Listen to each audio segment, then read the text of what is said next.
Hi, I'm Nicola from Pearson College. I'm the Communications and Marketing Officer today, and we're here with Linnea, our second year student from BC. And it's a beautiful day on Perra Bay. The sun is quite bright, and we're speaking together about Plastic Pollution Awareness Day, Ocean Hero Networks, and Precious Plastic. Hi, Linnea. Hi. How are you doing today? I'm good. Awesome. It's so great to have you here and talk with us. Linnea, can you tell us a little bit about the Plastic Pollution Awareness Day that you've helped bring to light in BC as an observance day, and how did that come all about? Yeah, so I was inspired by one of my friends who I met at Ocean Heroes Bootcamp, and she started a Plastic Pollution Awareness Day in her state of Georgia in the US.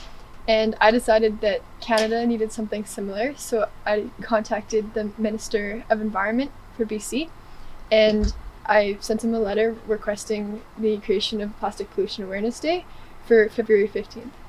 That's fantastic. You mentioned the Ocean Heroes Bootcamp. How did you start with that network, and how did you get involved with them? What do you do with them? Yeah, so I basically started the summer before I came to Pearson in 2019. I attended the boot camp, which was in Vancouver, and I was super inspired by all the stories that I heard from other youth who were doing amazing things to protect the oceans. And so when I came to Pearson and I heard about precious plastics, I got involved, and I stayed in connection with Ocean Heroes, and they've basically supported us through the whole precious plastics project. And then last summer I was a squad leader for the Ocean Heroes virtual bootcamp, and I also had the opportunity to speak on a panel of youth for the UN World Oceans Day with Ocean Heroes for about like a youth innovation forum in precious plastics. Wow, that seems quite involved. You mentioned the boot camp. So what do you do there exactly? Yeah, so it's basically an opportunity for youth to learn how to create a campaign to beat plastic pollution or work on other ocean health related campaigns. And you get support from other youth who have created similar campaigns in the past, which are the squad leaders. And it's just a really great way to network.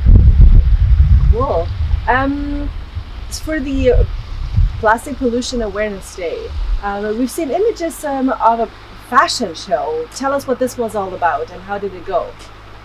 So I had this idea for a while to create a fashion show using plastic as like the material to make the like fashion items. And I think the idea came from the fact that for me, plastic pollution is an issue that's super important, but I know that like not everybody else feels the same way about it. And I think you can connect it to basically any part of our lives, and fashion is quite a common one that a lot of people are interested by. So by creating something that brings in like a social issue or environmental issue to like a common thing that a lot of people like, I think it brings in a lot more people's attention. So basically during Creativity Week, I led a project for a bunch of students to create outfits out of basically any garbage they found on campus, and we used stuff from beach cleanup, stuff from the recycling, really anything. I used wrappers that I collected from around campus, and we just made them into dresses and other outfits, and then for Nuit Blanche we showed them as a fashion show style. How was the reception on campus? You said people care more if it's connected to an issue they care about. What was the impact and the response on campus to the fashion show itself? I think people were quite impressed because like making clothes out of garbage isn't something you really think of on an everyday basis when you pick out your outfit. And there was quite a bit of excitement at the actual show. Amazing. Earlier I mentioned Precious Plastic. That's a student-led activity here on campus. Tell us about your involvement with it, what's new, and how does this all fit in with the Ocean Hero Network?